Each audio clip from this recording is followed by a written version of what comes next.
Македонскиот премиер Зоран Заев смета дека средбата на председателот Пендаровски со Емануел Макрон на 12 ноември е можност францускиот председател директно да биде запознаен со вистината за успесите на нашата држава и дека очекува одговорна одлука од Макрон во однос на почетокот на преговорите на нашата држава со Европската унија во првата наредна прилика. Верувам дека и како е вредно да се размисли, уште еднаш напоменувам, не бараме да држат нашата мотивација кон Европскиот пакт, не бараме веднаш членство, сакаме да продолжиме по вистинскиот пат, по патот на реформите, по патот на трансформацијата на нашето општество.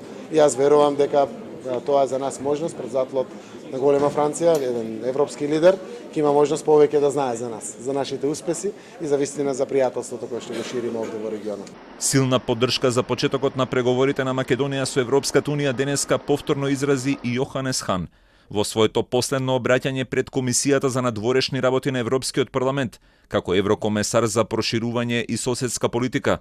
Тој оцени дека Европската унија направила грешка од историски размери. Во однос на забелешките на Франција која инсистира на внатрешна реформа на Унијата пред продолжување на процесот на проширување, Хан подлекува дека двата процеси треба да се одвиваат паралелно, додавајќи дека доколку тоа не се направи, Македонија и Албанија ќе треба да го одложат своето членство во Унијата 30 години во иднината. Европската унија во светот е символ за успех на мултилатерализмот. Со неносењето одлука за ова прашање, нашиот кредибилитет е нарушен, а тоа е еден од нашите главни квалитети. Дадовме ветување дека откако ќе се исполнат критериумите, ќе преземеме одредени чекори. Не го исполнивме своето ветување и се надевам дека таа одлука ќе биде променета.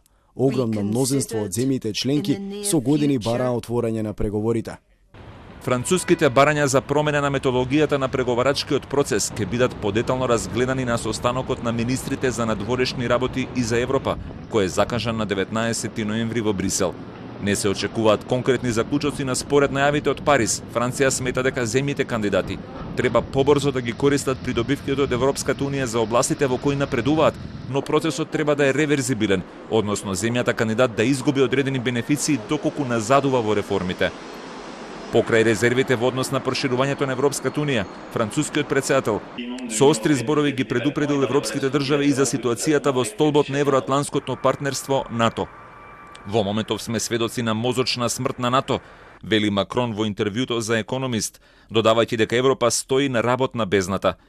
Тој ги предупредува европските држави дека не може повеќе да се потпираат на верувањето дека САД ќе ги одбранат своите НАТО сојузници и дека мора да почнат себе си стратешки да се позиционираат како геополитичка сила.